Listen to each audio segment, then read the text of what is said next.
And I thought they took a risk that was much needed. And I think it would be prudent for us on this side of the pond to accept that challenge for ourselves and to think about what those comments made yesterday might mean for us. So I wanted to say, first of all, Josh, thank you. I thought it was a remarkable intervention and one that showed real courage and wasn't afraid to go to the difficult places. And I think there's something there we need to pursue. The second observation that comes from our experience in Winchester right at the moment is a really interesting one. At the moment, there are about 27 odd liberal arts programs in England. And although some have folded in real hands, inverted commas, weaker institutions, many of the very strong institutions in England are now putting on liberal arts courses that are remarkably successful. So University College London, King's College London, Durham, Birmingham, to name but a few, are recruiting very well. It's interesting to try and get to the bottom of why. Why are these students prepared to pay these vast amounts of money to come to liberal arts when there is no preparation for it earlier down in their education? There's no A-level, there's no, we have GCSEs, there's no preparation at all. I think Becky and I, what we found at Winchester this year is that we're getting a bunch of students for whom Black Lives Matter and all manner of causes, not courses, causes regarding identity are central. They're absolutely central to the experience they want to have at university. And what is even more interesting is, excuse me, this is not wine. Although it could be at this time of the day, couldn't it? What's much more interesting is I think we're picking up a lack of faith and trust that single honours, humanities and social science programs can meet their needs. For whatever reason that might be, it may be that at A-level, which is our pre-university exam system, maybe that A-level, their questions, their cultural and political questions, their questions of identity and the questions that matter to them right now are not being addressed within the curriculum in the way that they'd wished. And so we're getting interest from people who think liberal arts might be the answer. Okay, so the third comment, and the one that leads me to the theme, is liberal arts the answer? Is liberal arts going to be a home for these students with their sudden, I would say, two-year inspired interest in these deeply important political and cultural issues? And the challenge that it's brought us, and I know we use the word decolonizing often, the challenge it's brought us is to try to respond to their needs without becoming a cultural studies program, while keeping to liberal arts and core texts and having to try to work through how the two will meet. So my last comments would be this: if we were to put on a conference for students right now, I think it'd be very easy because we would go to that place. So the suggestion from me would be, if we're going to put on a conference for tutors, then let's let our students create the theme for us by the demands that they're making upon us and the questions they're asking of us. And maybe we could have a conference where we ask those questions of ourselves and become better able to go back into the real hands marketplace, better able to attract people to a liberal arts or a core text program that can speak not just of decolonization, all of that and implicitly that, but equally to their experience of it not being, their experience is not being satisfied in single honours subjects.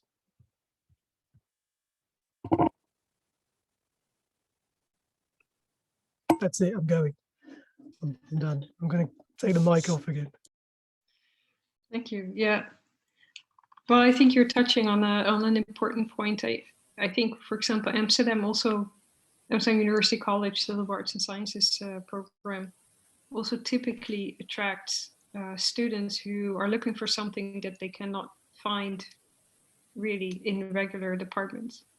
And what they're looking for is that, you know, they have a strong sort of desire to address injustices, to make a difference, to think about the environment.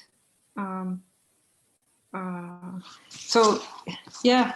And then the question of whether we can deliver and whether a core text program can deliver in that. And the plenary earlier, I think, made a certain case there. Although sometimes maybe the reaction of my students as well is that in the end what we're doing is it's also very much an intellectual endeavor, right? Reading books and talking about books. And I think that makes a real contribution, actually. I think so. I see Michiel mentioned, and that's also true at the university colleges, that they're also very, there's kind of a civil society, you can say, at these university colleges. So students found their own groups, get involved in all sorts of causes. But yeah, it's moving away from core text, but maybe not entirely. So I think, yeah, I see your point, and I also see your point of getting sort of a bottom-up approach going, of asking the students what moves them, and what theme connected to core text would move them, and it would actually inspire us as teachers to move forward.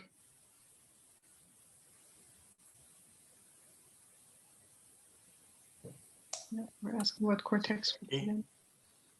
Go ahead. Becky?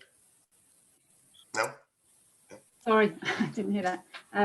Just really to, hi everyone, to add to Nigel's comments, really, but I think that perhaps a more overtly political conference is necessary in terms of core text, precisely to respond to some of today's challenges, and I think there is a reticence perhaps to do that.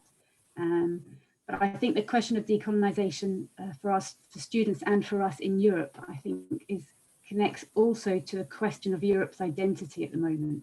And there could be a theme there, perhaps, for the conference too. There is I think, a crisis or varying crises in Europe about who we are. And that is fundamentally connected to a tradition of liberal arts as within that. So I'm wondering whether there can be something quite distinctive around what Europe is now and what it might be, and that might connect to some of the themes of decolonisation and the history of Europe's identity. So perhaps something around that too. And there's another hand, Phil Lecure. Thank you.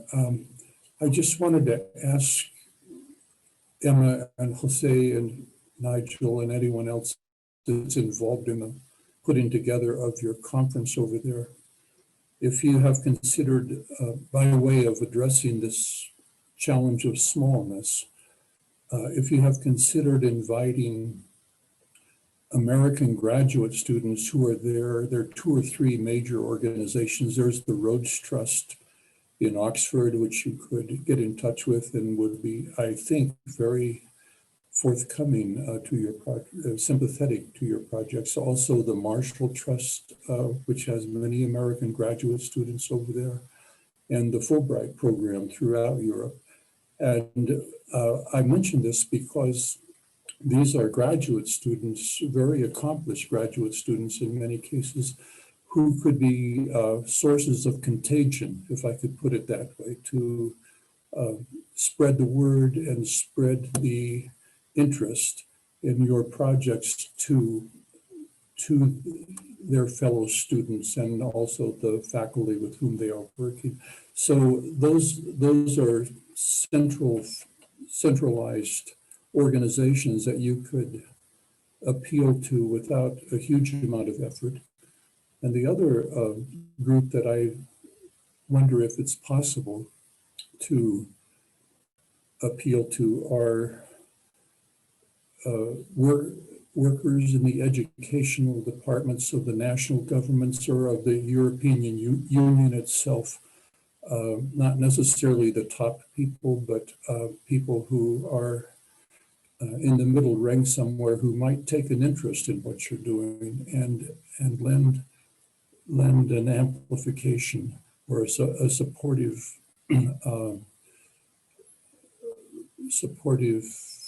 role to your efforts. So those were the two groups I wanted to suggest that you might appeal to. Right. Thank you. I really appreciate that. I see Samuel, and I just in general want to respond also anyone if their page earlier had also suggestions of contacts at certain European universities. These are all things that we actually haven't, in a way, also haven't had time to think about this kind of outreach and how to do it best. So these suggestions are really helpful. Thank you. Samuel, go ahead. Yeah, thank you. It's very nice to see you again. And I really, Jose, I really prefer to be in Pamplona today.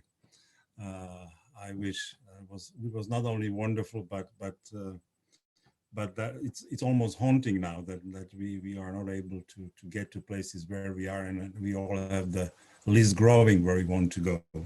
Anyway, I see the discussion going or should be discussed on three levels. One is logistic, about, let's say, what's the core of the core text conferences are. Then the question of kind of a permanency and the themes that Nigel was mentioning. So let me unravel all three, and then we could come to some, and we could focus on three separately because we cannot lump them together. One, logistic. Of course, the conference, both ACTC and the European Core Text conference, is one in the once a year or once every 2 years or whatever, and it's like the and of course in the United States because there are thousands of or more than thousands of liberal arts colleges that are part of ACTC, some of them. So ACTC in the United States can sustain itself on its own because there is such a huge pool of institution and interest and so on and so forth. Whereas in Europe, it is basically, you know, Jose, Emma, and we, and Nigel, and here, you know, I just come and you know, I was I was discussing in Pamplona whether Bisla Recolas could organize it, and you know, I said, I'm sorry, we have no staff for that. I would love to do it, but simply there are too few people, and I could see not only what a wonderful job, but what lots of work Jose and the whole his group had to do, and as I'm sure the Nigel and Emma before in Amsterdam. So that's quite a challenge. And there is some solution, but perhaps when discussing the other.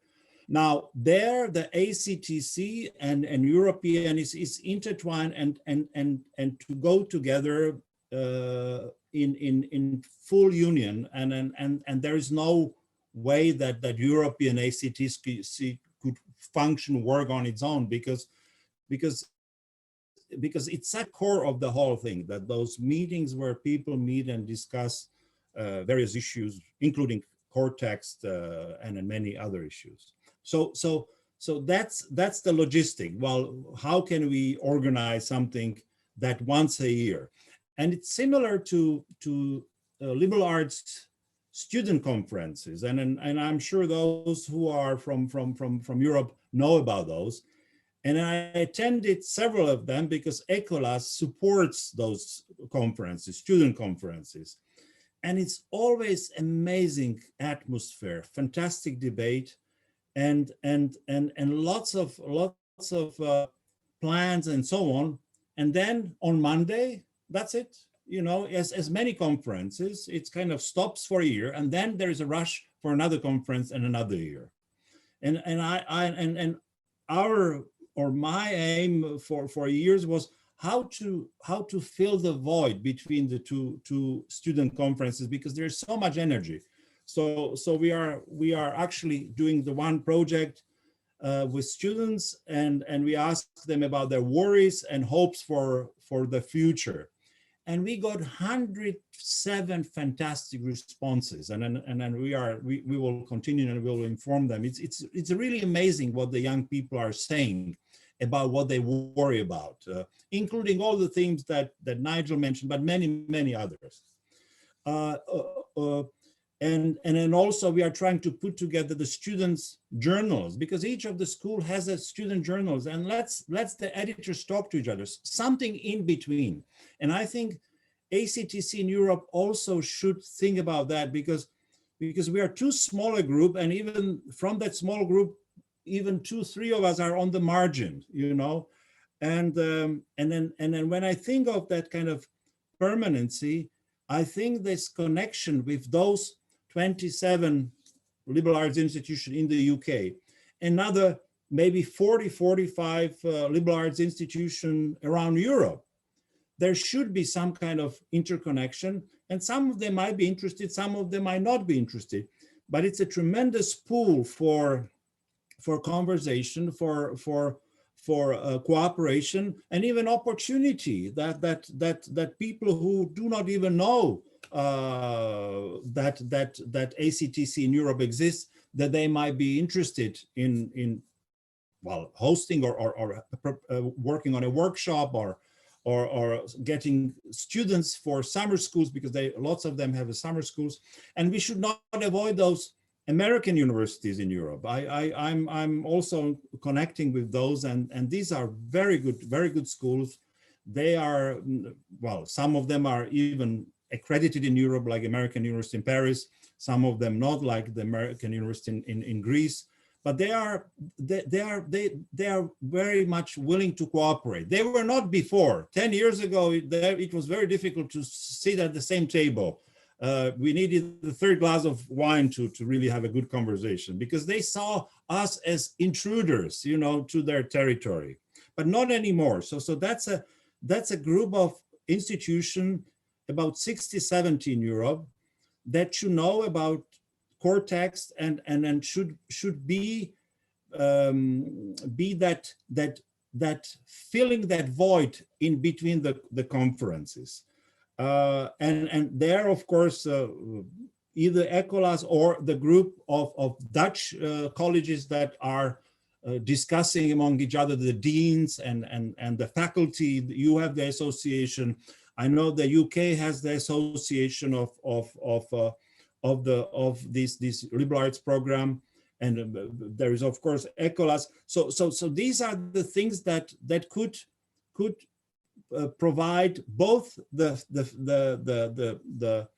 fill the void between the conferences, and also kind of hope for the next conference to take place, because we don't know. As we see, Alkaline is rightly concerned, because it's not easy to have 150 people on your campus. It's a big job. So that's the second thing. And of course, the third is the thematic, is the identity of Europe. It's the question of what students are worrying about. What about the canon? I mean, are we going to throw it away just because we feel guilty, Josh? You know, as I asked you yesterday. But at the same time, we have to discuss these things, because these are things that are very, very disconcerting and problematic. Each society, be it Slovakia or Hungary, not speaking about Russia or Poland, they have their own bigotry, prejudices, the past, mistreatment of Romas, of Jews, and so on. So it's all there somewhere under the surface, bubbling sometimes exploding into bigotry and populism and demagoguery. And so these are definitely things that the themes that should be explored. And you know, when I asked you, George, yesterday about the question I did, it's because I really follow what's happening in the United States. In a way, at some point, I followed more what's happening in the United States than in Slovakia, because it's not only fascinating, but I feel it's important how the things will develop in your country, because it influences us all. So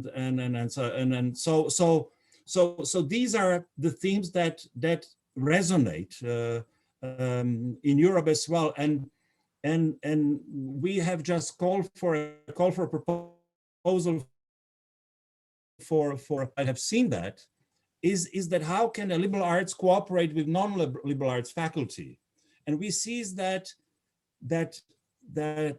what Nigel mentioned about students who are applying to your program, that they're searching, that they hope that they would disguise their identity and so on.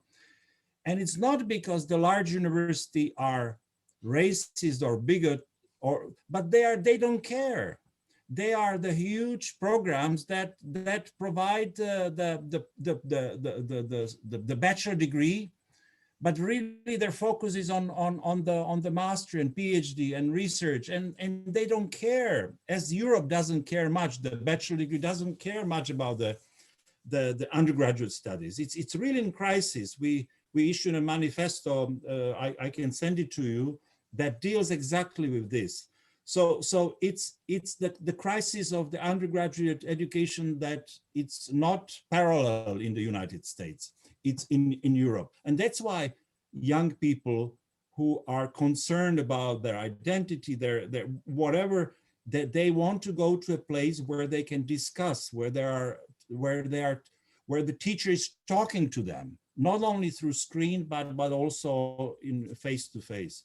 So these are the issues. So anyway, the logistics, that's once a year or once every second year.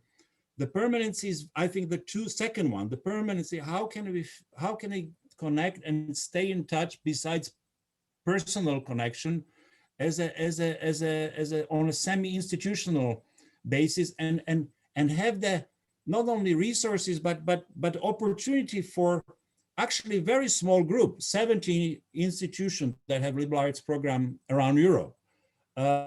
This could be something that glue them more together than other things, because they all suffer from smallness, from the bigotry that surrounds them, aloofness, and being not well known among the large university, and this is kind of a gel that could work out. And for that, you know, it's possible to even apply for some grants. European unions now provide lots of grants, and I hope that we could overcome that division between the continent and UK, and I have discussed with people in the UK how we can stay together, because that's very important for us, that we do. So anyway, so the three levels. Yeah, okay. I'm going to resist the temptation to respond immediately and turn to Scott.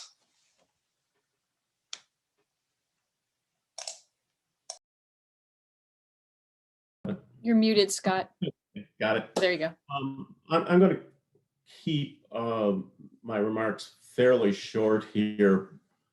I just do want to say that as an observer participant for a number of years, I think this conversation represents a considerable maturation over time because of experience, because of participation, because of hopes for the future, over our initial efforts, which is not to say anything against initial efforts. You have to start somewhere. So it's really something. And with that remark, what I'd like to think about, kind of to add a little bit to what Samuel was saying, and to focus for a second, to use a possible book as a focus point here.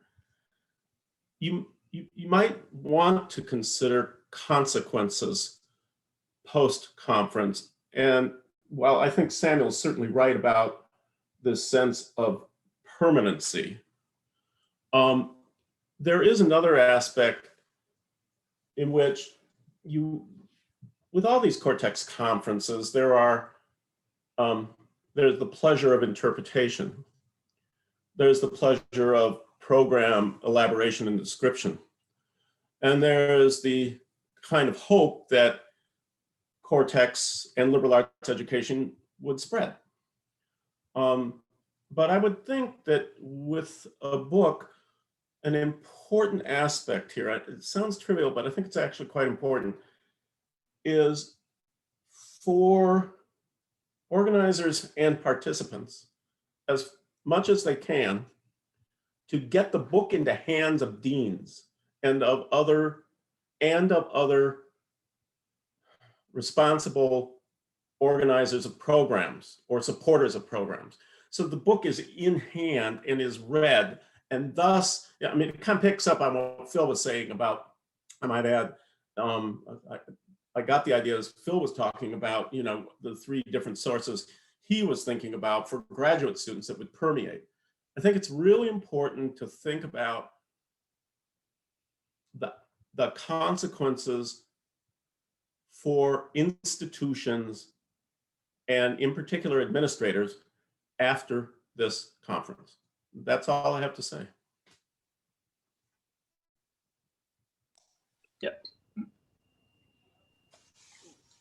Yeah, so I'm not going to respond to the substantive comment, except to say that I certainly would never go near the idea of abandonment of the canon.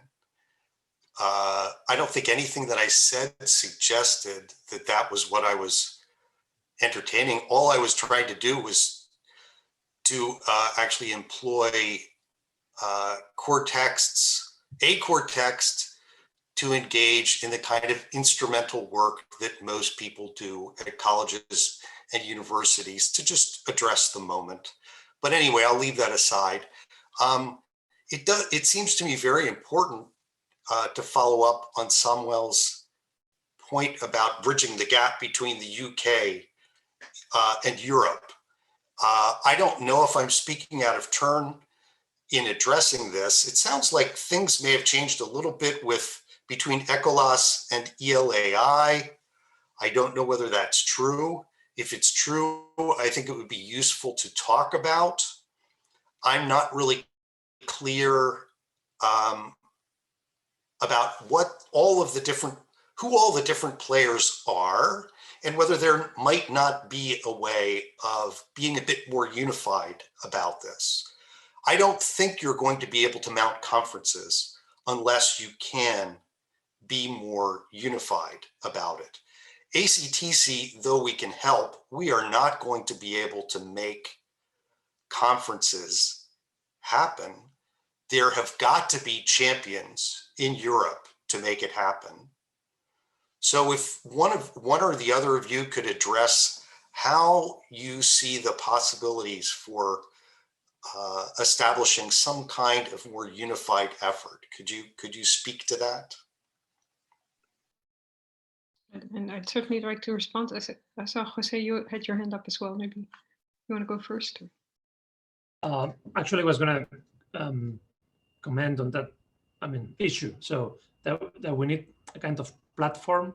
I personally don't see it as independent from ACTC.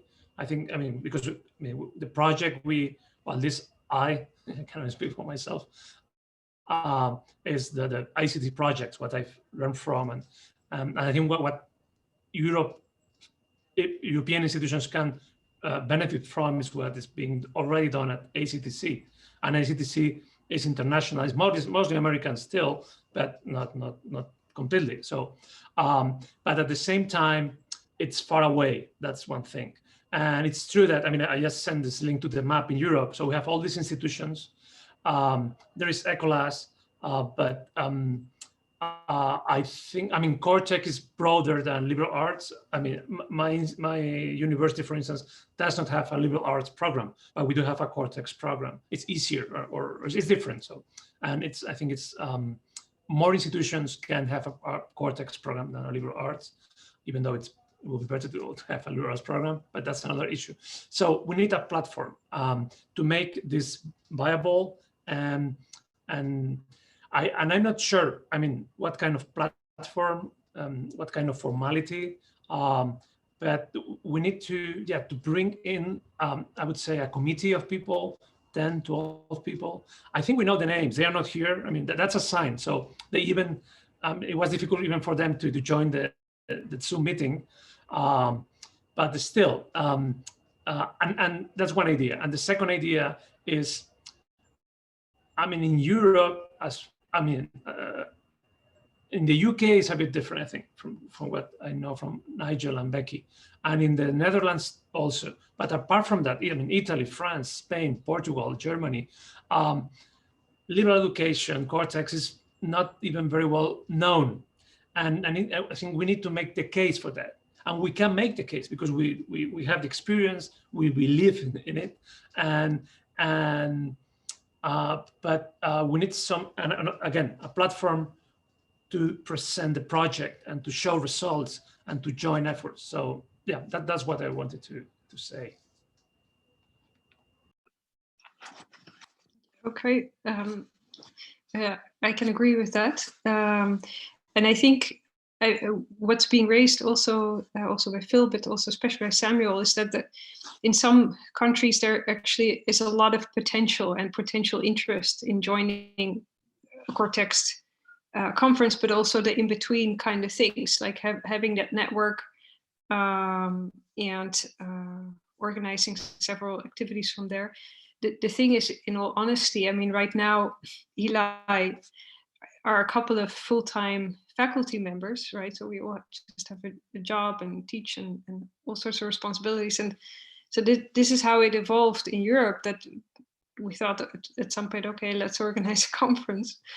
And then, of course, that turns out to be quite a bit of work. And so then at the end, you're exhausted and then you leave things as is, right? So this kind of outreach, which is hugely important, I think, for the next step. I think that's sort of where we are right now, that we can either say, okay, you know, we're not going to make a next step, but I think all of us see a potential to make a next step and to have more of a network in Europe, to have more partners, and so forth. And I think right now, what we've been doing is kind of, I feel I'm a little bit of an amateur, right?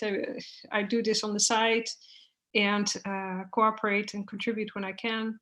And so when I think of, okay, someone will actually have to put time and effort into the network. And I'm just thinking out loud, right? So my college just has a new dean who, the previous dean was also actually very supportive of the CoreText, very supportive. He also spoke at Winchester and so forth. I expect a similar kind of interest, luckily, from the new dean. So it could be something I can discuss and see if maybe he can create some resources for me or some other people at AUC. But I also see Charlie's hand up, so let me just pass it on to you right now. I just want to ask a very quick question, because I've heard you say it and I heard Samuel say it, and heard it sort of implied by some other comments too. You run a conference, the conference goes well, and then nothing happens for a year. Have you thought about the kinds of activities or infrastructure that you would be interested in developing to maintain this network in between conferences? Have you thought about programs that might support that effort, or again, just sort of systems or infrastructure that might support that effort? We have over time. I have to say, also in Pamplona, we brainstormed a little bit about this, and I talked to Jose once or twice about, well, should we have a website, for example, or should we become an official foundation? And then a couple of things that then come up are, first of all, we want for sure to stay connected to ACTC. I mean, that's the mothership, so to speak. And right now, what's also brought up is our connection to ECOLAS as a strong European organization, and I think that's also important. In Holland, there's now, it's called UCAN, University Colleges Academics Network in the Netherlands. That's also up and coming. It's uniting the teaching faculty of the university colleges. And it is an official foundation, and it has a website.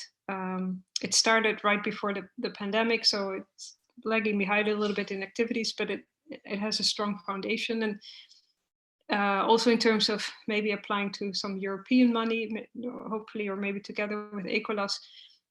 One thing that I thought, but I'm still sort of in this mindset of, okay, let's just see what's there. And is that we could probably do that through UCAN, which is, a European established legal organization.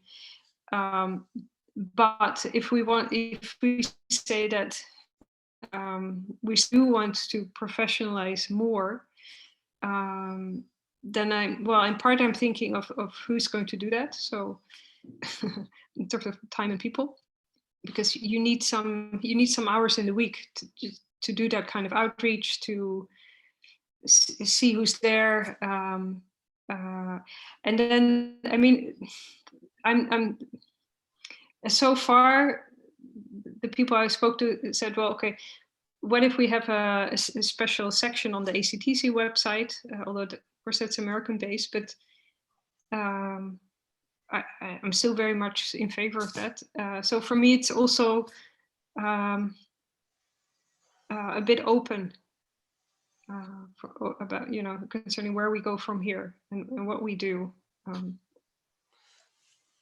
Emma, I wonder about the issue of professionalization just in the following sense. It seems to me that you need to have some kind of idea that a bunch of people are rallying around before you're going to have the need for professionalization of, a conference, running a conference and all of that. They're just, and part of the difficulty that I see, and I may be wrong about this, the way y'all talk about, sorry, I'm start talking Texan here, the way you talk about core texts as opposed to liberal arts, I mean, that doesn't resonate here. So I don't really, as far as I can grasp what you mean by liberal arts, this really has to do with what Nigel was referring to in passing, sort of as a competitor. So is there some conception of core texts, or perhaps of liberal arts, I don't know what the proper label is, around which you can get somewhere in the neighborhood of 60 to 70 different institutions to have some kind of interest in? Obviously, you don't want to water it down too much, but all I can say is, based on my own experience, it seems to me that you need to have something you have some rough agreement on, and it doesn't have to be narrow. If ACTC shows anything, it's that it does not in any way have to be narrow. But you have to have something to rally around, and you have to have a few champions before it will be professionalized. I think it's very difficult to leap to that as an immediate kind of conclusion. Maybe Scott can regale us with his past and how it went, and I'm not sure that would be proof of anything in particular. But it just, based roughly on my experience, you need that sort of ideological focus, to use a word I hate. But anyway, I'll shut up. I do have a few things, past experience, to remark on. And in fact, what I'm going to use is a remark by Josh, which in a way might reference Louise Cowan, who I think most of you are familiar with in some way, shape, or form, a real leader in the establishment of the core curriculum at Dallas. I think that it's not necessary that people have the intellectual firepower that Louise had, but it is necessary that they have the enthusiasm and, as Josh was intimating, some kind of decided upon capacious idea for around which and to which, around which people can congregate and to which people can contribute over time. Now, ACTC likes to think, and with good reason, that that Cortex is such an idea. And it's not like any of you are indicating otherwise. I think Josh is right. Nigel's insight about liberal arts education is in fact echoed by the map that Jose has been sending out. So you can, this is what we had to do at ACTC at the beginning, was scope out who might be interested. And because of affiliations along the lines that we were just talking about now. I do think, and this is beyond perhaps what I should say, but the problems can't be avoided. You're going to have to think about institutionalization. That was a problem with ACTC for 7 years. Okay. Finally, what we did was the University of Dallas, then St. Mary's College came to the rescue, and then we broadened it into a capacious support for both the conference and the institute. I think that you might want to think for the future about what institutions have the most to gain by an identification with Cortex and liberal arts education, by an identification with an international organization, identification being used loosely, identification with an international organization such as ACTC. And if you think in those terms and start presenting to administrators over time, not just about an individual conference, but say, what about the future? Don't we have a stake here? Then you might be in the position of being able to build a structural framework, whether it was on one campus or whether it rotated over time, where people are saying to themselves, in essence, this is part of my career. This is what I'm doing. That's a rough framework without trying to impose anything, but which I think is necessary to go where your conversation is taking you now. Okay. Scott, can I come back on that? Sure. If we go where the conversation is taking us now, in England, if we're doing uncomfortable truths, there's another one. I know we've said this over the years. There isn't a tradition of core texts in English universities. At least if it's not an oxymoron, at least not a recent tradition. The phrase core texts has very little, I think, the phrase core text has very little purchase in England. The phrase liberal arts has much greater pulling power. So if it was in England we were talking about, and we wanted a collective identity where we could go and try and get 20 institutions to at least answer an email on the same thing, I think it would be around the term liberal arts. The direction of travel at the moment, and this doesn't come as a surprise to anyone, does it? Core texts suggests canon. Canon suggests the opposite to decolonization. And it's not the most popular direction I think institutions would want to see themselves traveling in. Now, that's just an uncomfortable truth for the organization that we've aligned ourselves with and which has supported us so well. So I just want to raise that as an uncomfortable moment for certainly in England. If there was to be a holding position where we might set a base and then attract, I think it would have to be around the term liberal arts. Even the liberal arts programs in England still don't have a commitment to core texts. If you go onto the websites and you have a look at these big universities, you'll see that the kind of liberal arts programs they're putting together are pretty much pick and mix. It's pretty much a variety of modules you can choose from across institutions with a small core offering. But even that, as far as I can see, doesn't hold itself even to the idea of there being texts that are important. So we do have a problem on this side of Brexit, on this side of the channel. We do have a problem with terminology and with the phrase core texts. It doesn't have a purchase, as far as I can see, right now here. Let me just make one quick remark on this. I mean, this is the kind of conversation that went on at the inception of ACTC. Different valences, of course. One of the reasons why we adopted the core text term, and this is important, I think, to what you're talking about, is that it was clear that a wide variety of institutions had different, if you wish, canons. That the texts that were core, while they might be quote unquote the usual suspects, or many of them might be, they varied enough amongst institutions and programs so that those texts were core to those programs. Now, I'm not talking about a terminology here. I'm talking about a way to think through this problem, okay?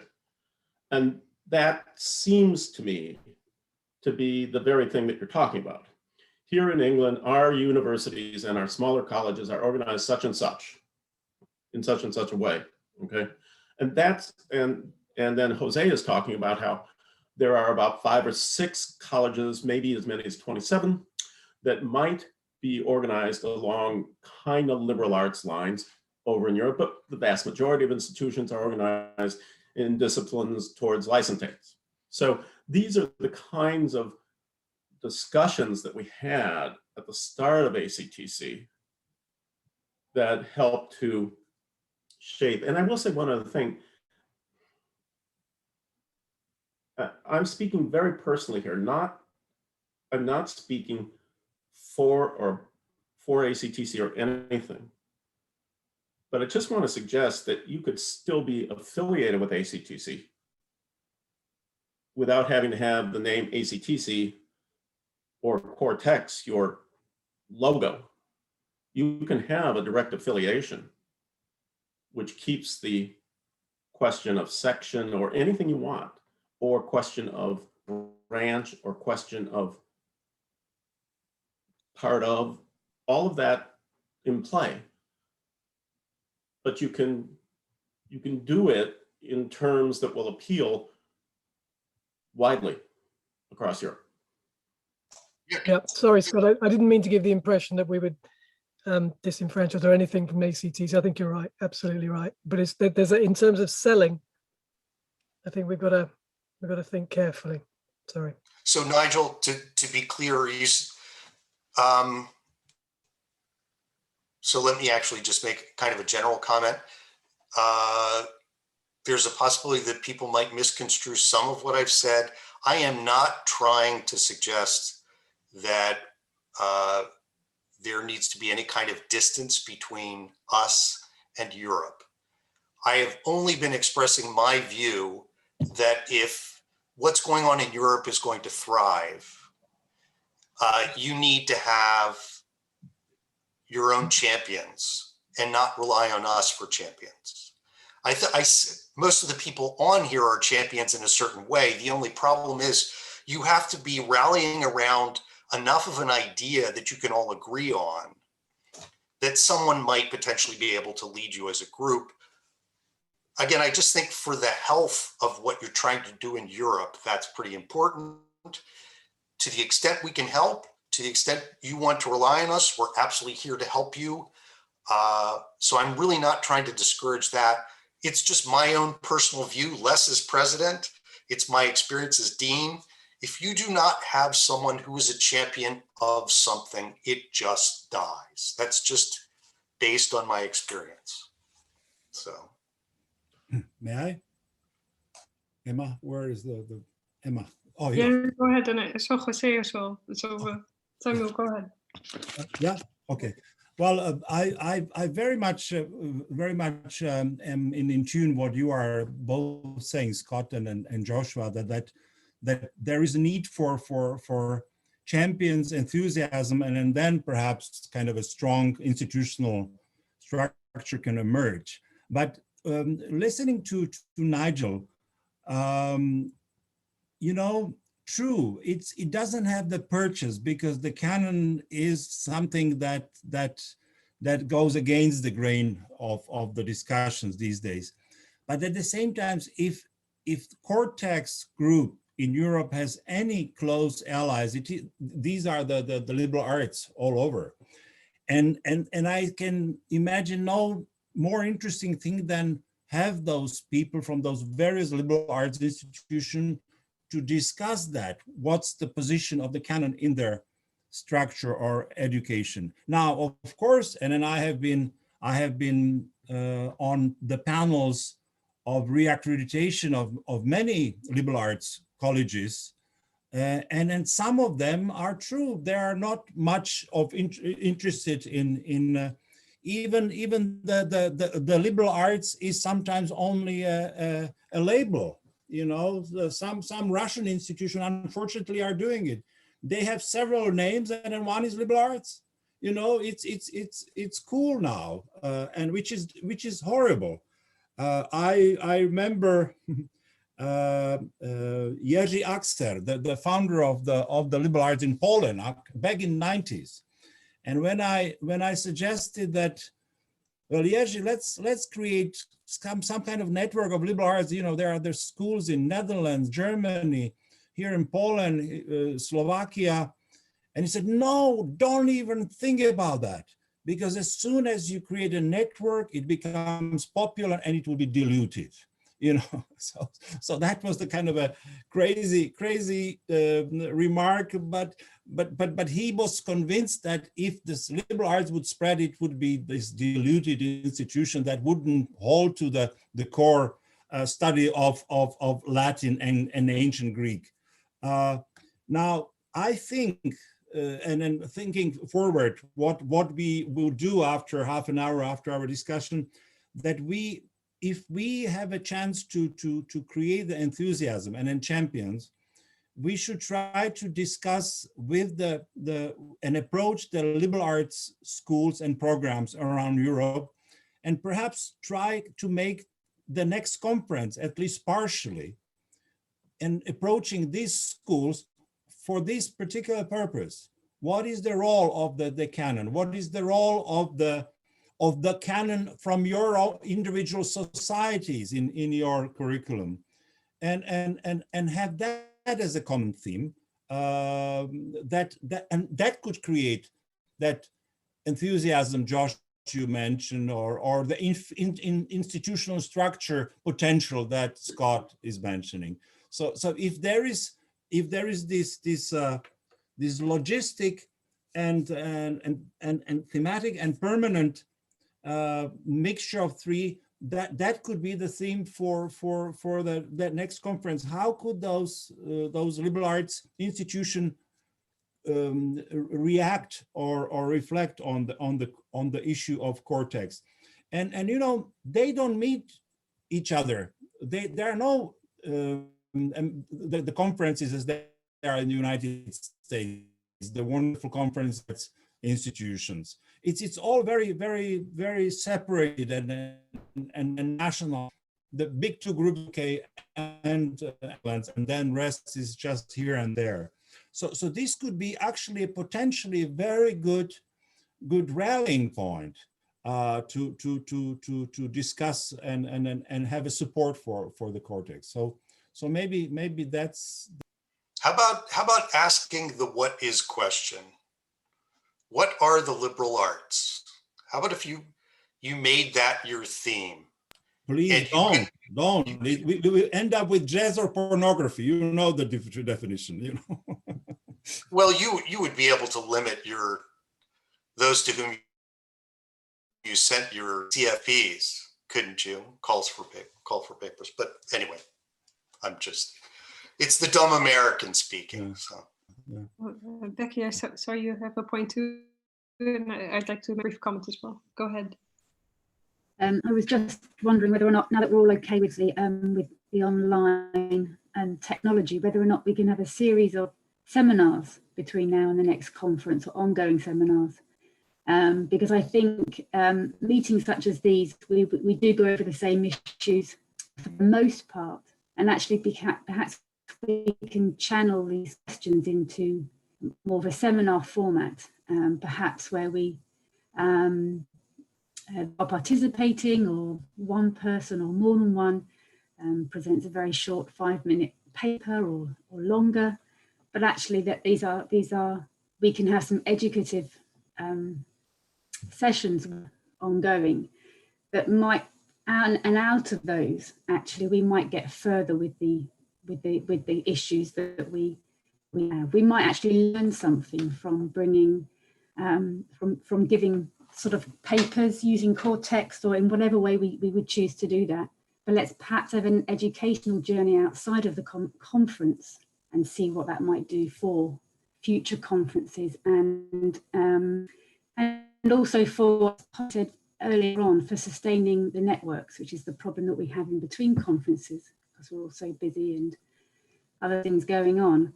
And these are things I think that our students can come to. I think there could even be student seminars as well that can take place online between conferences, but are advertised well, and that we take part in. Jose? I know Jose's next. Josh, tiny 30-second comment, because you've been waiting so long, Jose. But I just wanted to say to Becky that if it might actually kind of, one of the things Emma said was that doing the book helps her professionally. And if ACTC were to perhaps run some sort of seminar series or lecture series like we've done with the Core Conversation, then that participation in the thing that you're suggesting could also, it's not like a peer-reviewed pub, but it could be evidence of professional activity or professional development. Okay, thank you. Just a couple of remarks, suggestions, because I think we also need to agree on something, or have a kind of plan for the future. So with regard to the name, so Cortex, I completely understand. I mean, when Nigel was talking about, actually the name of the conference, at least the last one, was European Liberal Arts and Cortex Conference. And I think that's fine, because you cover both areas. Still, I mean, you have the word cortex, and that's problematic. No, but I'm happy with that, because you can bring people from both, I'd say, approaches, or maybe core curriculum. I don't know if core curriculum is better than cortex. Probably not. I'm fine. Yeah, I understand.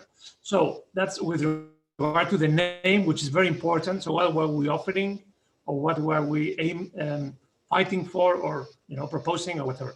Then, so with regard to the network, yeah, I mean, I completely agree with Josh that I mean, first we need to have that thing, and then the organization behind it, or something like that. But then probably a first step could be to have a mailing list. There was this mailing list in Europe, but I think that's canceled. It died. I mean, it was 2 students at Winchester. I think. Maybe we can try to do that, but by invitation. So a way of contacting with these institutions.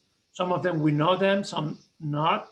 But maybe they can see the mailing list as a link to share, I mean, experiences.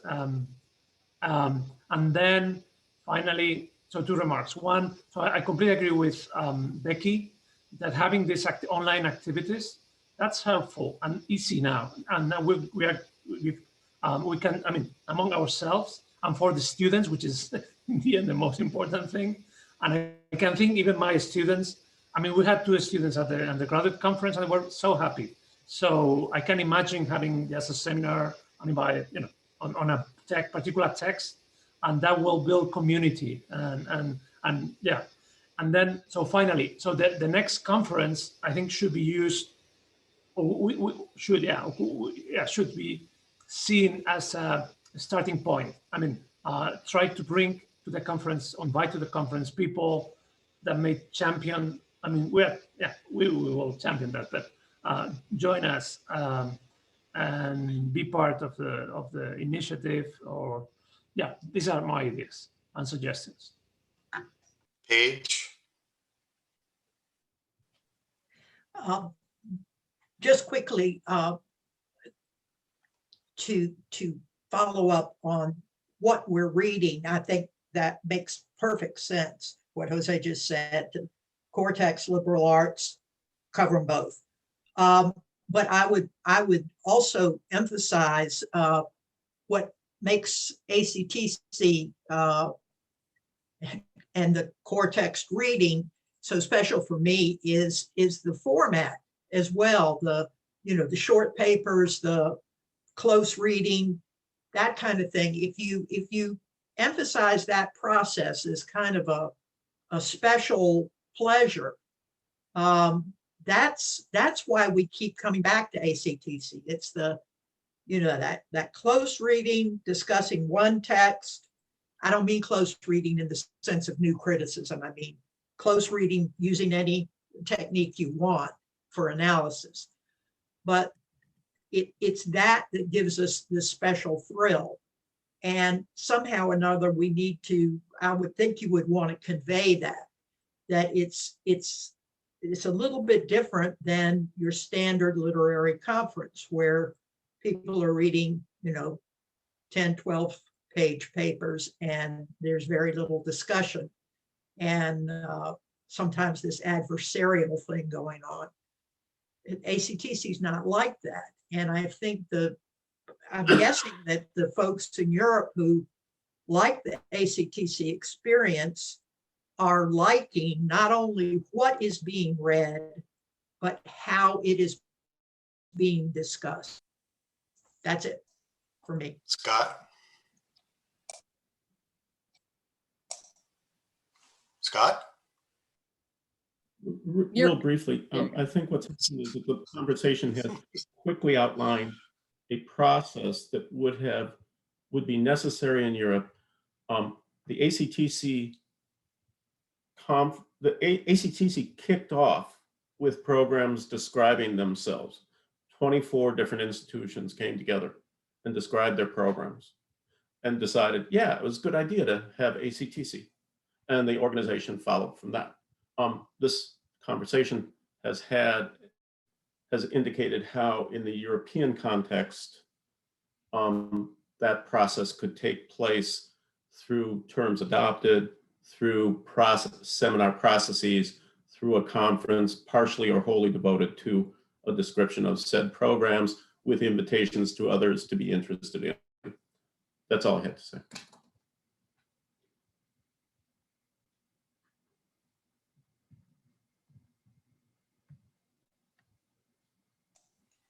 So what do you think, Emma?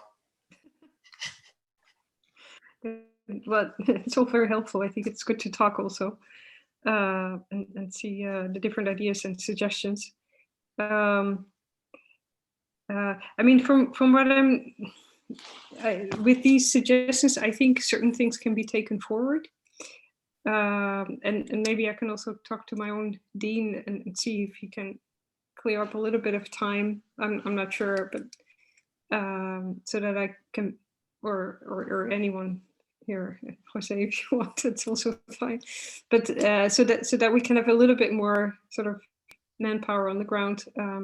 My sense is that the next step, allied to the conference, would be to start reaching out more actively, which so far we've really marginally done.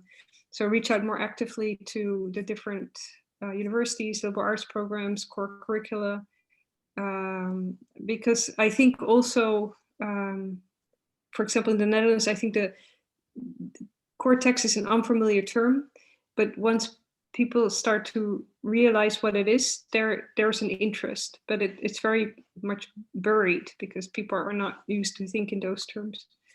But once people become acquainted, like some of the other colleges, then they start catching on, and so I think the core text or the liberal arts and core text idea resonates. I mean, we also see this in the conference attendance, I think, so far. So that's it's intuitive. I'm responding right now, but that's how I do think we can start taking things forward a bit more. And that can also be a focus of my activities as well. I mean, the book is now done with the publisher. And maybe it's good to now have this next step, I think. And I'm hoping, I mean, Colleen and I will stay in conversation about the conference and see what's feasible and how finances can work out. We have a bit of time, and this is also something we discussed in the sense that technically there would be a conference in the fall. Of course, that's A, unrealistic, but B, also because of Corona, we felt that that would really not be a good idea. Because to have a European online conference, I mean, so far the meeting has been so special. And I think these early conferences, we also need that. We need people to meet one another. So at the earliest, then we're looking at 2022, but there might be a possibility that it's 2023. We're in discussion, and I think. Yeah, so that's sort of on the horizon. And in the meantime, I'm happy. I will be actually also in Spain, so I can talk to Jose and Alvaro there in the fall. We got a few months of sabbatical, so I thought, okay, let's go to Spain, where the food is nice and the weather is better and people are great. So I think there's enough energy to